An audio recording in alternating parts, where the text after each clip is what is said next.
नमस्कार प्यारे दोस्तों, आप सुन रहे daily current affairs update Hindi भाषा का यह कार्यक्रम। मैं आरजे उद्धव आप सभी का आज के कार्यक्रम में तहे दिल से स्वागत करता हूं। चलिए बढ़ते हैं आज के अपडेट की ओर। आज की पहली अपडेट है विश्व बाल श्रम निषेध दिवस 12 जून को मनाया गया। संयुक्त राष्ट्र दुनिया भर में बाल श्रम की बुरी प्रथाओं पर ध्यान आकर्षित करने के लिए प्रत्येक वर्ष 12 जून को विश्व बाल श्रम निषेध दिवस के रूप में मनाता है। अंतर्राष्ट्रीय श्रम संगठन ने बाल श्रम के खिलाफ इस वैश्विक मुद्दे से निपटने के लिए 2002 में इस दिन की शुरुआत की थी। संयुक्त राष्ट्र के अनुसार 160 मिलियन बच्चे अभी भी बाल श्रम में लगे हुए हैं। कुछ 5 साल से कम उम्र के हैं। 2020 की शुरुआत में 5 और उसमें से अधिक उम्र के 10 बच्चों में से एक दुनिया भर में बाल श्रम में शामिल था। विश्व बाल श्रम निषेध दिवस 2023 का विषय सभी के लिए सामाजिक न्याय, बालाश्रम का अंत करे यह है। अगली अपडेट शिखर सम्मेलन की ओर। कजाकिस्तान ने अस्ताना इंटरनेशनल फोरम की मेजबानी की।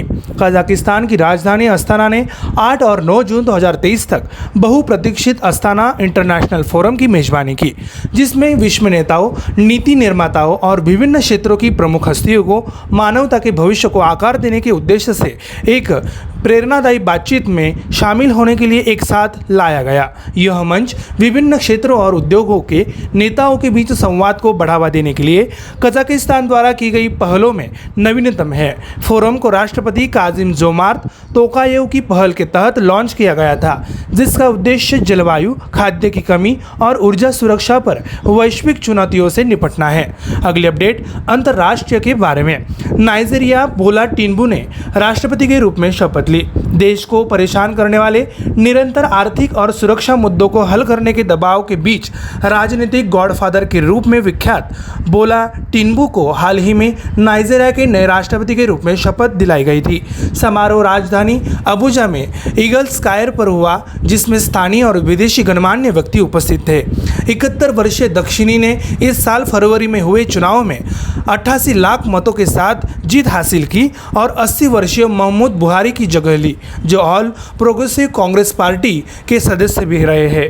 अगली अपडेट रैंक की ओर। जनवरी से मार्च 2023 तक में भारत में शहरी बेरोजगारी घटकर 6.8% रह गई। श्रम बल सर्वेक्षण के अनुसार जनवरी से मार्च 2023 तिमाही में शहरी बेरोजगारी दर में और गिरावट आई और लगातार 7वीं तिमाही में गिरावट आई।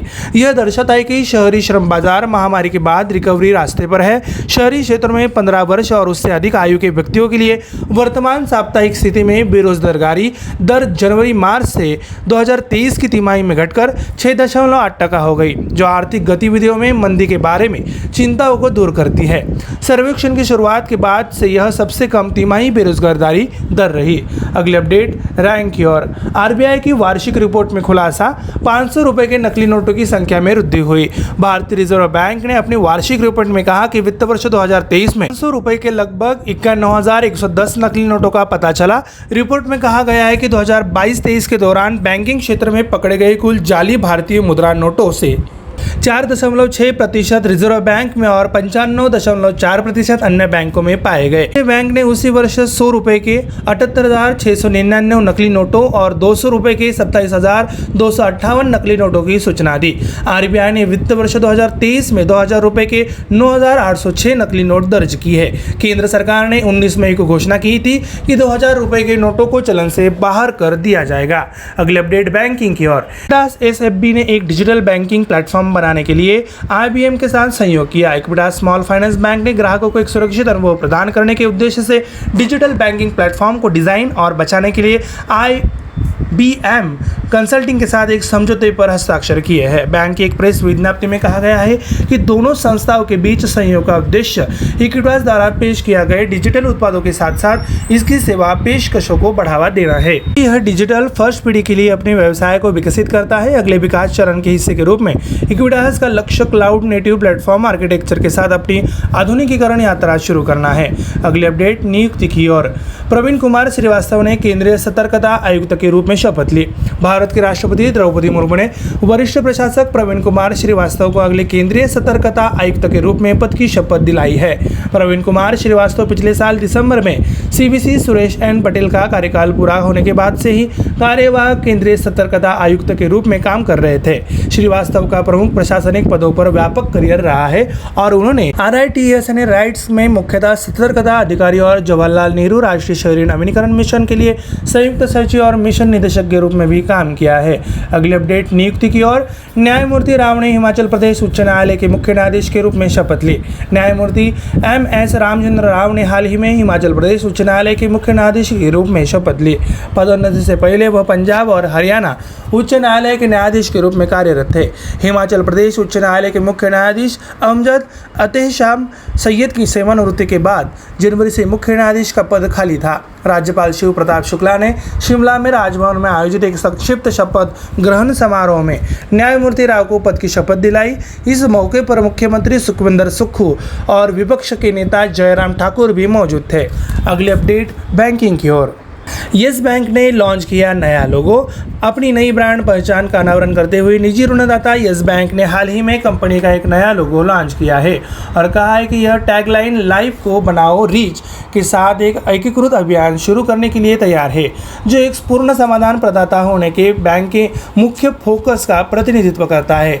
एक मीडिया विज्ञप्ति में बैंक ने कहा कि इसकी गतिशील नई पहचान ग्राहकों को उभरती जरूरतों और आकांक्षाओं के अनुरूप है और लोगों को प्रत्येक दिन को पूरी तरह से जीने में सक्षम बनाती है। अपनी ताज़ा पहचान के हिस्से के रूप में येस बैंक ने एक जीवंत नया लोगो लॉन्च किया है, जो बैंक के दृश्य DNA को आगे बढ़ाता है और उस पर निर्माण करता है। अगली अपडेट अंतर्राष्ट्रीय की ओर। एडिनबर्ग विश्वविद्यालय ने शुरू किया हिंदी पाठ्यक्रम। एडिनबर्ग विश्वविद्यालय ने हिंदी भाषा में अपना पहला ओपन एक्सेस कोर्स विकसित करने के लिए ब्रिटेन में भारतीय वाणिज्य दूतावास के साथ साझेदारी की है। जलवायु समाधान पाठ्यक्रम कुशल अनुवादकों की मदद से क्यूरेट किया गया है और यह भारत सरकार और विश्वविद्यालय के एडिनबर्ग जलवायु परिवर्तन संस्थान के बीच संयोग का परिणाम था। पाठ्यक्रम एडिनबर्ग जलवायु परिवर्तन संस्थान के कार्यकारी निदेशक प्रोफेसर डेवरी सहित पुरस्कार विजेता जलवायु परिवर्तन विशेषज्ञों द्वारा डिजाइन और वितरित किया गया है। प्यारे दोस्तों, हमारा daily current affairs update Hindi भाषा का कार्यक्रम यहीं पर समाप्त होता है। मैं RJ उद्धव आप सभी से लेता हूँ इजाजत। तब तक के लिए ऐसे ही बने रहिए और सुनते रहिए radio MPSC Guru, spread the knowledge, powered by spectrum academy. धन्यवाद।